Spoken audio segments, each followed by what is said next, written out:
Beleza. Vamos lá. Ok. Então, aí como eu estava falando... Onde é que eu parei, gente? Me ajuda aí.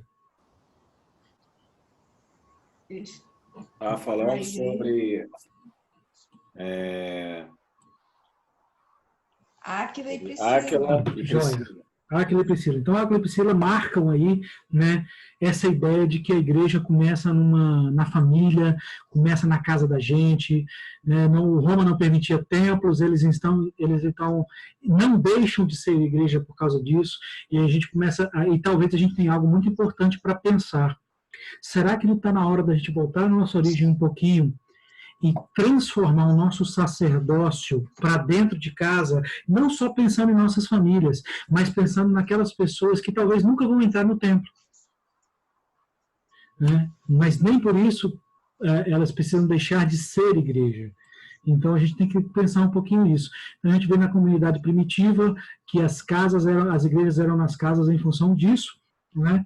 E não sei o que está acontecendo na minha tela aqui, deixa eu tentar. Agora foi. É porque eu tenho que tirar vocês da frente do texto, às vezes, para lembrar. Então, como a gente viu anteriormente, as palavras que descrevem biblicamente ministros, presbíteros e diáconos eram, por conceito, líderes e servos de suas comunidades, né? O líder é servo, mas nem todo servo é líder, lembre-se disso. E isso não quer dizer que sejamos menores, só quer dizer que temos responsabilidades diferentes. Por isso que Jesus falou, olha, gente, a quem muito é dado, muito é cobrado. Fiquem tranquilos, né? Então, eu louvo a Deus que Deus me chamou para ser servo, mas me colocou como líder, então tem que agir como tal. E aí, a gente vai entendendo, então, que isso acontece dentro da sua comunidade local. A gente não vê um reconhecimento amplo, universal, né?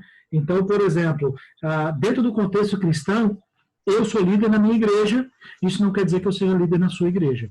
Por mais que você me conheça, eu não tenho autoridade sobre a sua igreja. Então eu preciso que a igreja reconheça essa autoridade para que eu possa exercê-la. Aí nós estabelecemos no princípio moderno de ministério que, né, o obreiro, o pastor, enfim, seja qual for a denominação, né, que pode, né, dar nomes diferentes, inclusive, pode ou não reconhecer dentro da mesma denominação. Então, para eu que sou um pastor batista, quer dizer que eu dentro da metodista wesleyana eu sou pastor? Não. Presbiteriano eu sou pastor? Não. Assembleia eu sou pastor? Não, eu sou pastor batista. A denominação achou por bem comum me reconhecer dentro de todas as igrejas batistas. Mas a comunidade local, biblicamente, tem autoridade para fazê-lo ou não. Inclusive, vocês já viram aquele camarada que ele até é bem querido na igreja, mas a igreja vai e ordena ele ao ministério, mas ele nunca exerce? Já viram isso? Né? Isso acontece porque nós falhamos biblicamente. Porque nós demos um título, a importância ao título se tornou mais importante do que a vocação e do que a chamada dele por Deus. E por isso que isso acontece. Porque o título ele é denominacional, mas a vocação é espiritual. Então a gente precisa ter muito isso em mente. Beleza? Até aqui tudo bem? Vamos seguir adiante? Joia. Ministério no Antigo Testamento. Né? E isso é importante. Já foi 40 minutos. Gente, me lembra até que hora a gente tem? Que hora? Me ajuda aí. A gente entrou agora. Até aproximadamente 10h50, né? Isso. Então tá. Quando for 10h40, eu me lembro de eu parar para a gente poder bater um papo. Tá, joia. É mesmo que a gente trabalha, né? Ministério do Antigo Testamento.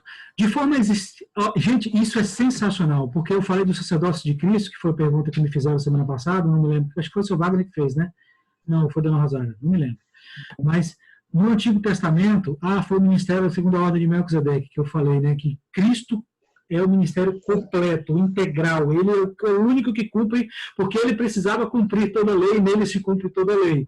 No Antigo Testamento, nós só temos 3 ministérios, né? Profeta, sacerdote e rei. E esses possuíam requisitos para desempenhá-los. E lembrem-se, na definição bíblica de ministério, e aí, rei parece que confunde a cabeça da gente, mas deve ser também, quando a gente estudar separado cada um, vocês vão ver que isso faz todo sentido. Ministério é sacerdócio, e sacerdócio aproxima o próximo de Deus. Lembra disso, tá? Então o rei levava o povo a Deus.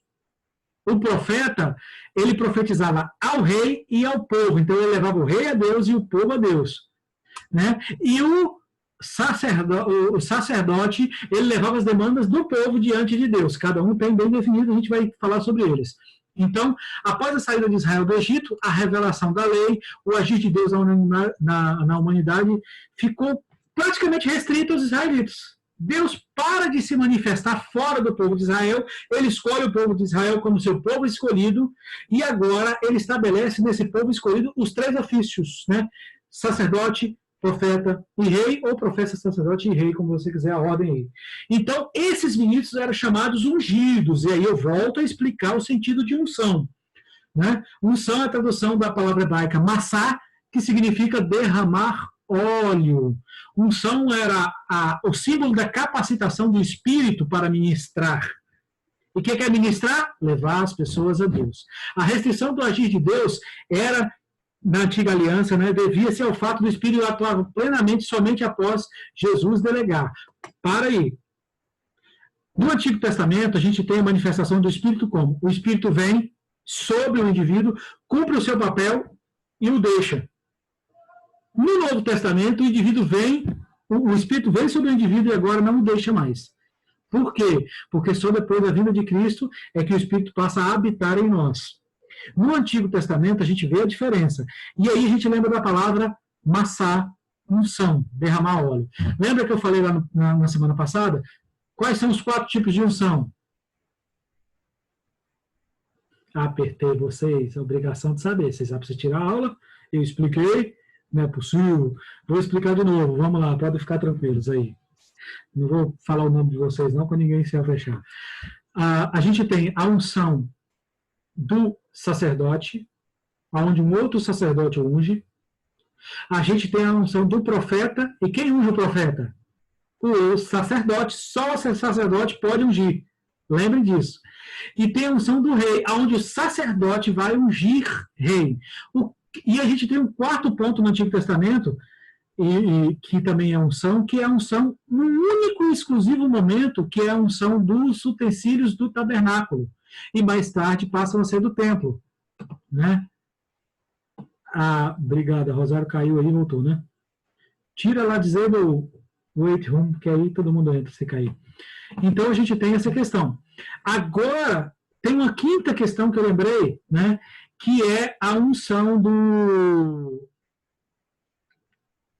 da medicinal.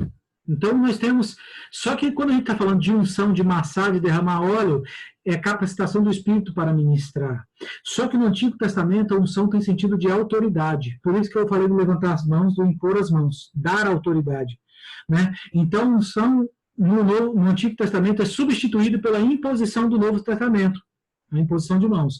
No Antigo Testamento, via o chifre, derramava o óleo na cabeça do indivíduo, o indivíduo guardava o cálice debaixo do seu queixo, e quando o cálice enchia, e aí a gente vê como óleo precioso que desce pela barba de Arão, né? Ou quando Davi fala, o meu cálice transborda, significa que a autoridade de Deus agora está sobre mim, porque eu fui ungido.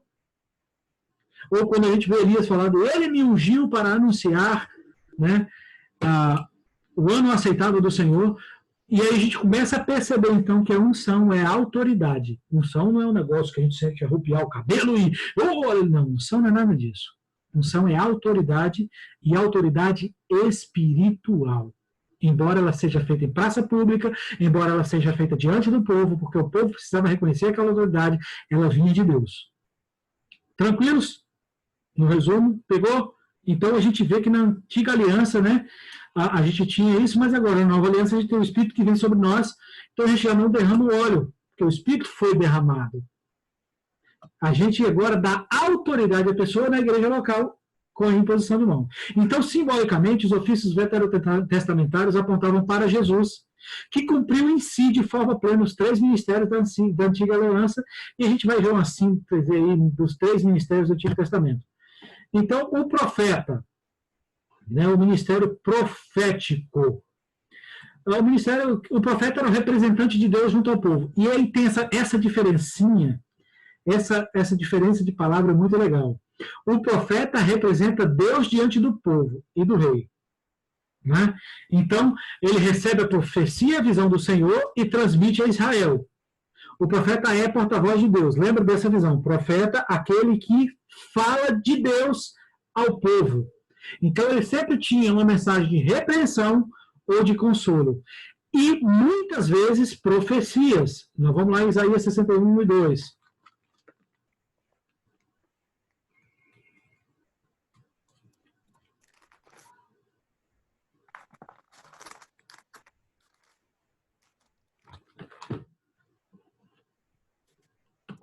Tira lá a sala de espera. Espera aí, vou tirar aqui. Pronto. Agora, se cair e entrar, já entra automático.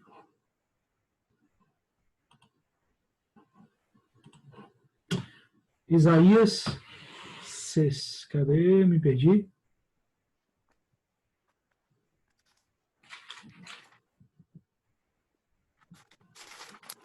Eu cliquei na tela, né? Isaías 61, 1 e 2.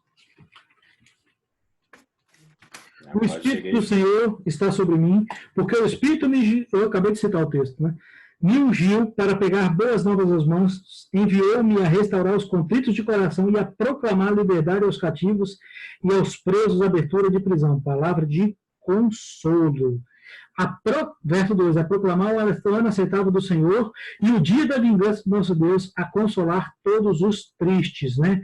E, gente, esse capítulo 61 de Isaías é lindo, porque ele fala a respeito de Cristo, né? Onde se cumpre todo o ministério. O Espírito me ungiu. E a gente percebe que a autoridade é espiritual. A escolha para o ministério profético era de exclusividade de Deus, né? O povo não precisava reconhecer o profeta, quem ungia era Deus. Lembrem-se disso. Deus ungia, e Deus falava para o sacerdote, vai ungir fulano, profeta. Né? Então, o único requisito era ser chamado do Senhor e receber essa unção profética. 1 Samuel 3, 19 a 21, quem quiser anotar o texto para ler depois. Então, havia duas palavras hebraicas que traduzidas no português como profeta, Nabi e Cosê. Né? Então, a gente vai entender o conceito das duas, porque a gente vai entender que tinha diferença entre profeta e profeta. Né? Nabi era o profeta, o orador, aquele que falava. Então, esse ministério era forjado na escola de profetas. E os textos são muito interessantes. Por quê? Porque era o ministério integrado do profeta, aquele que se aplicava na escola de profeta e era apto para entender a palavra do Senhor. Um exemplo clássico de um nabi é o profeta Eliseu, que Elias encontra ele lá no campo, arando a terra, e aí ele faz um churrasco com os bois, queima o carro, e vai com Elias, e ele agora se torna um nabi, um profeta que era chamado de alguém que passou pela escola de profetas, que foi ensinado a ser profeta. Deus o ungiu, Deus o escolheu, Deus disse isso a outro profeta para que ele reconhecesse, ele entendeu o chamado de Deus e agora ele participa disso. E Cosê, né, que não se aplica ao ministério regular, daquele que entrega a sua vida ao ministerial profeta, mas alguém que foi escolhido para ter visões. Né? Então ele é um vidente, ele vê o futuro, e a gente pode citar, por exemplo, o profeta Daniel, né, como um exemplo claro aí de quem tem uma visão futura, né, do Cosê. Então, ele significa vidente e descreveu os processos dos seus visionários. Ezequiel, lá no Vale de Ossos Secos, né, que mesmo tendo ofício de sacerdote, foi chamado também para ser vidente. E aí a gente percebe que, em alguns momentos, alguém chegou a ter dupla unção, que foi chamado tanto para ser sacerdote, como para ser profeta. Né? Embora eram unções separadas, Deus falou, vou te dar uma visão do futuro, falar dentro do povo. Então, resumidamente, o profeta é alguém que representa Deus diante do povo. Tranquilo?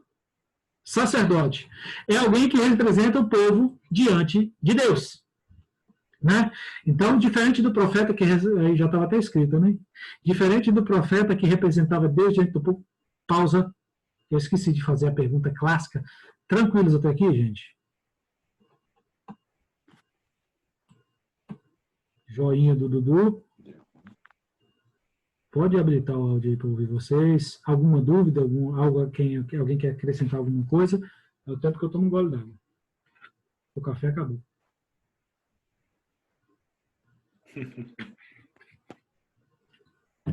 Rogério, que está mudo. Está me ouvindo? Ouvindo. Tô. Ok. Falou sobre as igrejas.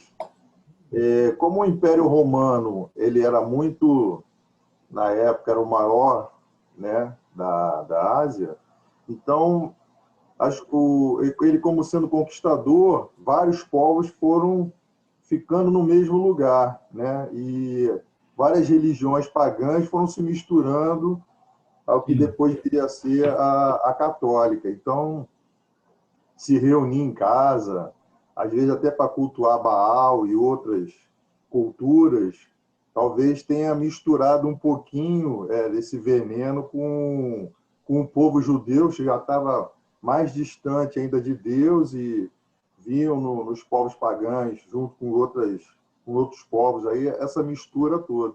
E quando Jesus veio para mostrar que ele é o único, ele é que é realmente o Deus e não os falsos messias e profetas que vinham. Mas era uma confusão na época ali, porque, sim, olha... Inclusive, uma coisa interessante, Rogério, que até a chegada de Jesus, as religiões eram estabelecidas em templos. E era por isso que os judeus se reuniam na sinagoga. A gente percebe a sinagoga como o templo judaico, a gente percebe que todos os deuses pagãos tinham, inclusive, às vezes, você chegava na cidade, como Paulo chega em Corinto, se não me engano, né? E ele fala, olha, tem aqui para tudo quanto é Deus, mas vocês se preocuparam até com Deus desconhecido, eu ouvi falar dele. Por quê? Porque havia templos, o paganismo permitia templos para todos os deuses, os romanos permitiam isso. Quando o cristianismo começa, eles falam, vocês não. Né? Olha que interessante, que a sinagoga não era proibida pelos romanos, mas o cristianismo era. Então, o cristianismo ele chega com uma força tão grande que os romanos o temem. Porque ninguém morria pela sinagoga, mas qualquer um morria pelo cristianismo. Então, era a prática dos... Então, assim, o cristianismo chega como algo muito maior, muito mais poderoso. E aí ele se estabelece. Então, por isso que a estratégia que Deus dá ao seu povo é falar, olha, nas suas casas ninguém vai entrar para proibir. E eu acho que essa estratégia talvez nós até perdemos ela hoje. Por exemplo, a minha igreja é em Ataíde, Vila Velha, que é um bairro de classe média baixa. Mas eu moro em Itapuã, que não é um bairro de classe média baixa, é um bairro de classe média para classe média alta. Então, assim, tem casas aqui em Itapuã, tem apartamentos aqui em Itapuã, que eu nunca vou conseguir entrar como pastor. Mas que eu vou ter esse camarada entrando na minha casa. Então, quando eu coloco a minha casa para ser usada como lugar de bênçãos por Deus, no meu condomínio, eu tenho vizinhos que vão falar assim, caramba, eu vou lá, o cara me chamou para comer macarrão na casa dele. Aí ele chega no macarrão, né, mal sabe ele que eu vou orar, que eu vou trazer uma palavra, às vezes, desligada da religião, mas cheia de Jesus. Né? Porque faz parte do meu sacerdócio, do meu ministério enquanto cristão. Por isso que o ministério cristão não depende de condições geográficas, não depende de condições financeiras, porque ele se estabelece da forma mais simples. Inclusive, hoje eu estava dando aula para a minha igreja, falando sobre igreja simples, né? E isso é uma coisa que é linda no cristianismo, que é a simplicidade e a beleza da simplicidade. Vamos seguir? Bora. Então, diferente do profeta que representava Deus diante do povo, o sacerdote representava o povo diante de Deus. Guardou aí a diferença clássica? Então, ele era o mediador que colocava entre o povo e Deus. Lembra que Cristo agora é o único mediador, é o sumo sacerdote, né? Por quê? Porque o Velho Testamento é a sombra de Cristo. Tudo na Bíblia aponta para Cristo.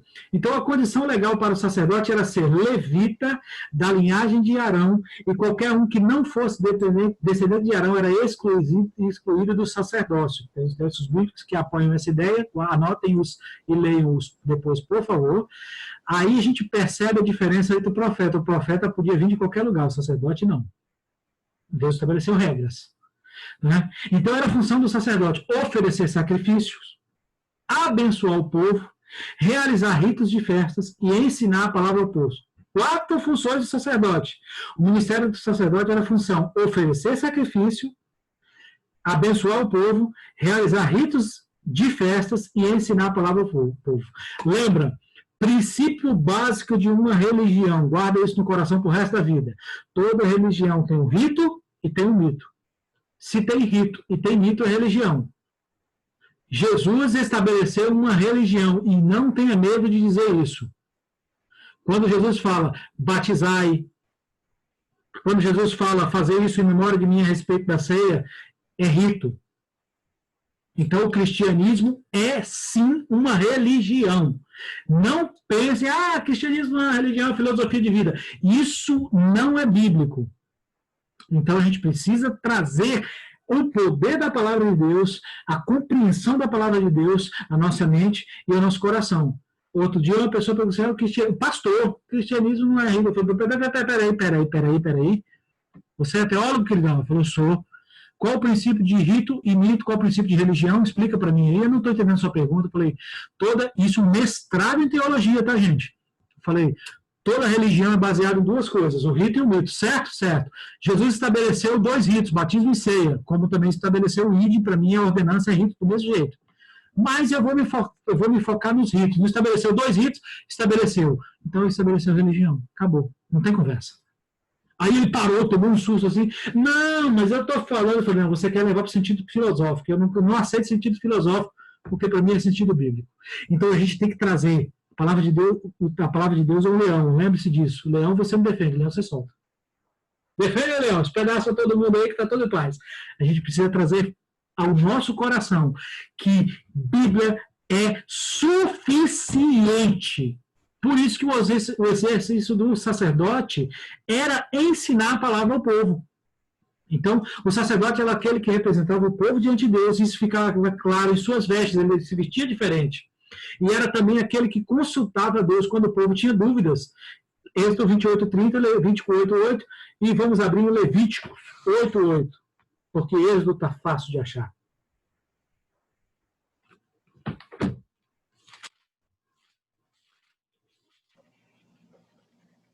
Está com a Bíblia aberta aí? Está aberta. Levítico 6. Não, Levítico 8:8. 8:8. Eu apertei o Rogério para ver se ele está lendo a Bíblia lá. O meu está aberto. Se alguém mais for ler. Eu apertei o Rogério, estou esperando se ele vai ler.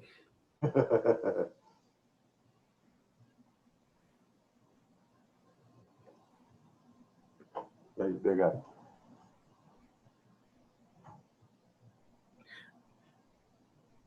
Foi buscar a Bíblia, apertei ele mesmo. Mas eu não... Levítico 8:8 mesmo? Oi? Juliano. Levítico 8:8? O 7 e 8. 8, versos 7 e 8.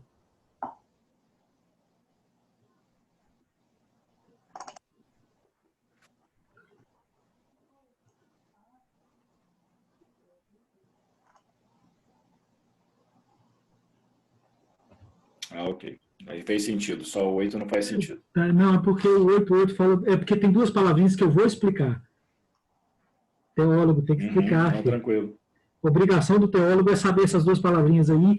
E eu estou para dizer que 99% dos teólogos que eu conheço não sabem. Isso, cara, isso tem um sentido bíblico lindo, lindo, lindo, lindo. E eu não aprendi no seminário não, tá? Eu demorei muito para aprender isso. Versos 7 e 8, do capítulo 8 de Levítico. Você pode ler, Rogério? Apertei você hoje. 8. Levíticos capítulo 8, versos 7 e 8.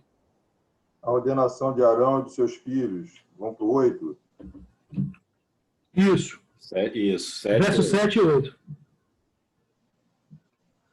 Depois ele vestiu Arão com a túnica, prendeu-a com cinto e por cima colocou-a sobre Pedes. Em seguida, pôs o manto sacerdotal em Arão e o prendeu em volta da cintura com cinto. Colocou também o peitoral nele e pôs o Urim e o Tumim. Essas 2 palavrinhas são importantes aí, né? Por que fala do Urim e Tumim? Né? Tumim. Urim e Tumim. Eu vou explicar as palavrinhas, por que eu escolhi esse texto, né? O sacerdote, ele se vestia diferente. E isso significava muito para o povo judeu. Lembra lá quando a gente lê no Novo Testamento, eu esqueci o texto agora, que é clássico, e vocês vão até lembrar do texto melhor do que eu, quando fala vestir o capacete da salvação, né? A armadura de Deus e tal, a gente vê todo aquele processo, aquele é o processo para todo crente, né? Mas ele se refere a esse texto aqui. E aí por quê? Ele fala, pois sobre ele a túnica, verso 7, eu vou ler na minha versão. Isso fala da deidade de Cristo. Porque a túnica era algo que só ele podia vestir, né? Rodeou com o cinto, fala do serviço de Cristo à humanidade. Pôs sobre ele o manto, fala da justiça de Cristo, o manto da justiça.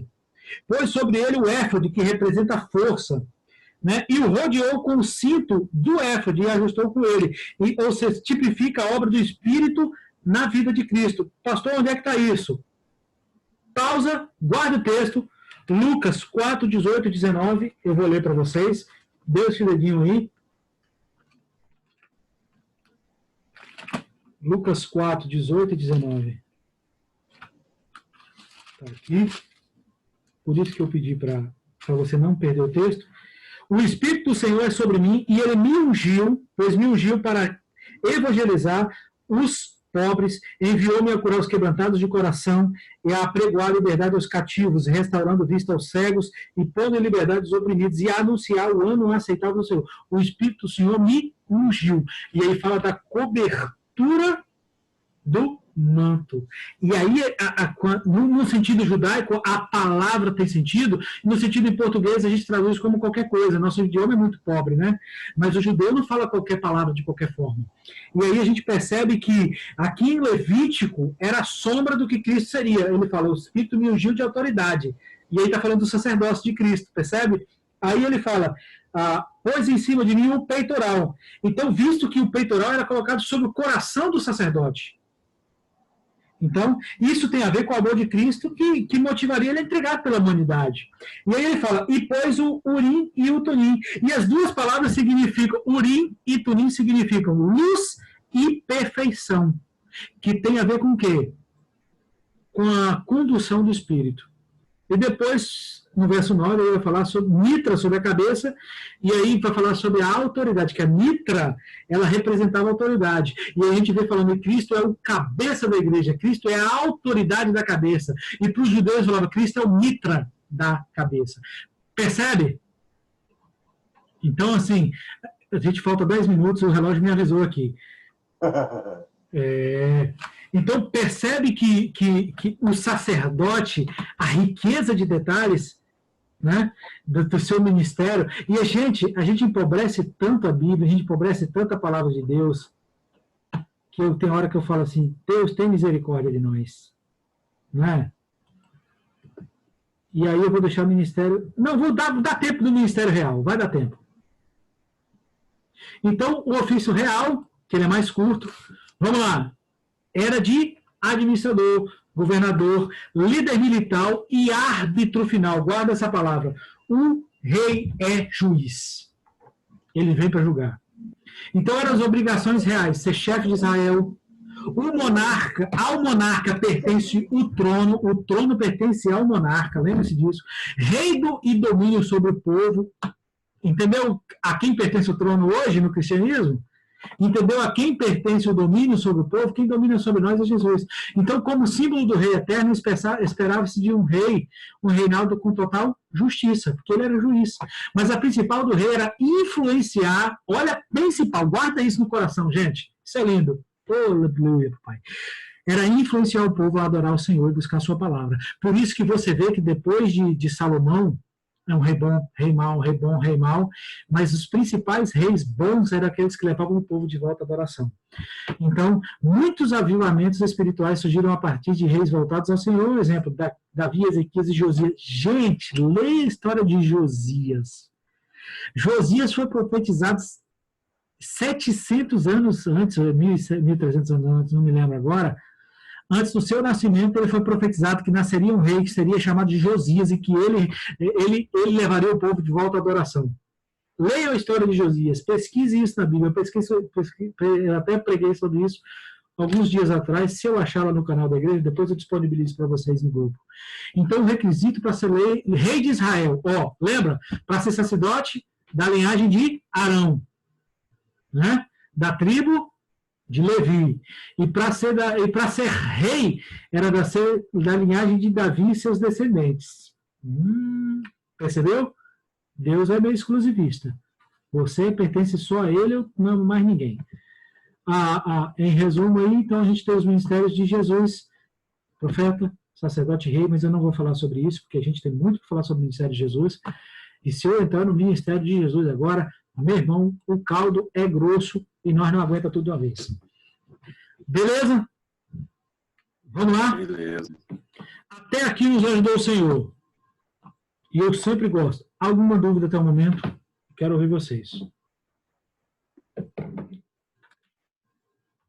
Eu acho que a gente fica surpreso com toda essa estrutura, né? Porque às vezes a gente não consegue ver a amplitude do ministério. Sim. Né? Eu tenho 44 anos de igreja e levei 44 anos para poder enxergar a complexidade, né? A complexidade de toda essa estrutura que está por trás disso. E a seriedade, o que me choca mais é como esse ministério, principalmente o ministério pastoral, tem sido banalizado, entendeu? Rapaz, eu tenho uma hora, Wendel, que a vontade é pegar o chicote e fazer igual Jesus fez no templo. Sair chicotilhando os vendilhões do evangelho. Uhum. É igual você compartilhou comigo sobre aquela questão do pessoal da Igreja Bola de Neve. Que não precisa você não precisa ter um curso de teologia para se tornar pastor, você não precisa ter nada. Vai para lá, vai ser pastor e vai ensinar o quê? Vai ensinar aquilo que você acha que tem que ser certo e errado. Mas vamos lá. Biblicamente, não tem exigência. Mas a Bíblia já deixou claro, profeta tem que passar pela escola. Né? Então deixou claro que a gente tem que passar por uma escola. O problema maior é que as igrejas se tornaram lugar não mais de formação, mas de informação. E aí ambientes de formação como esse que a gente está vivenciando agora, se tornaram lugar para 4, 5, 6, 7 pessoas. E não um lugar das 500, 600, 800 que a gente tem no templo. Então a igreja tem que ser, como a gente percebe no Antigo Testamento, que aponta para o Novo, a gente percebe que a igreja tem que ser muito mais formadora do que informadora. A gente tem excesso de informação e informação nenhuma. Beleza, quero ouvir Rogério, Dudu e Prieto. Falei certo. É aquela parte que você diz... Rogério, ajusta a sua câmera aí que eu estou vendo do seu nariz para baixo. Aê. Senão eu vou conhecer você na rua, se você estiver de máscara, eu não vou saber quem é você.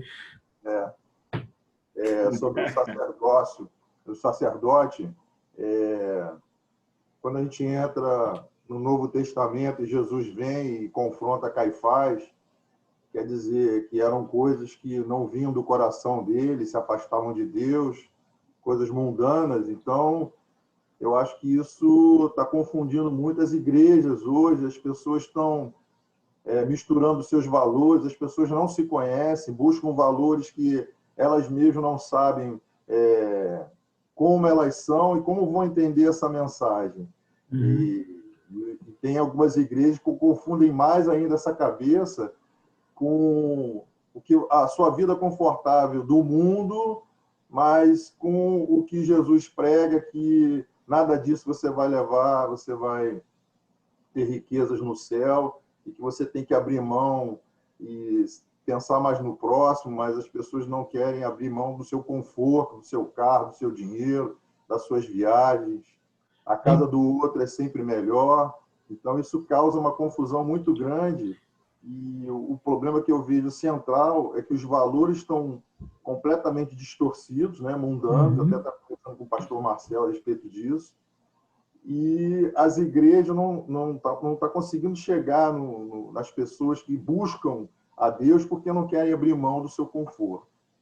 Então, infelizmente, você vai continuar vendo crente que ouve a mensagem, mas durante a semana se perde, outros não sabem por que estão lá, só tem um alívio espiritual naquele momento, mas quando chega em casa esquece tudo.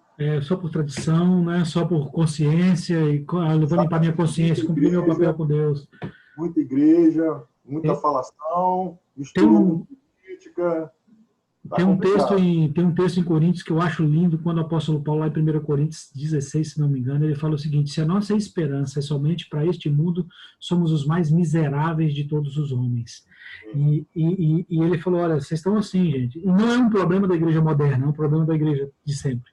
Porque o mundo sempre foi atrativo, né? Então, assim, eu falo porque é muito interessante. Outro dia eu falei sobre prosperidade na igreja, e no dia que falei sobre prosperidade, encheu. E eu falei que prosperidade é abençoar. Porque quanto mais eu dou, mais eu sou abençoado. E aí eu comecei a ensinar esse princípio à igreja. Não é um princípio espiritual, né? E aí as pessoas querem ser próximos, mas não querem abençoar, né? Aí eu compartilhei, né? Eu compartilhei duas situações, né? Quando eu fiquei noivo, meu pai e meu pastor chamaram minha noiva, que hoje é minha esposa, e falaram com ela assim, ó, tudo que ele tem dá para os outros. Então você não vai conseguir casar não, porque não junta nada não. E aí minha esposa ficou assim, assustada, e falou, vou ter que administrar, porque senão em casa não vai ter nada, né? Mas graças a Deus, assim, ela hoje, e ela também, a gente é muito doador, né? Mas a gente percebe hoje o quanto nós somos abençoados. Se eu for falar só no mês de agosto que eu ganhei em valor, triplica meu salário, né? Veio sofá, que eu estava precisando comprar e que eu não tinha dinheiro, eu ia comprar em 20 vezes de 200 conto. Eu ganhei um notebook novo, top das galáxias, eu estava compartilhando para o Wendel, né? Cara, eu ganhei um provedor de internet que falou, vou instalar internet na sua igreja, não vou cobrar nada. Então, assim, quando eu falo, gente, dê, que Deus te devolverá, boa medida, recalcada, sacudida e transbordante. Abre mão disso aí que não é seu, não. Eu só sou administrador daquilo que Deus me coloca na minha mão. Tem menos de um minuto. Menos de um minuto para acabar. Menos de um minuto para acabar. Uma palavra. Como é que você sai daqui, Rogério? Como é que você sai daqui, Dudu? Como é que você sai daqui, Prieto? Como é que você sai, Wendel? Eu li uma palavrinha rapidinho. As pessoas preferem as trevas porque a luz esconde. Se acabar, a gente volta. Quem anda na luz é que anda com a verdade. Amém. Isso aí. Dudu e Pietro, se acabar, a gente vai voltar, hein? Se acabar, a gente vai voltar. Nem que eu não grave.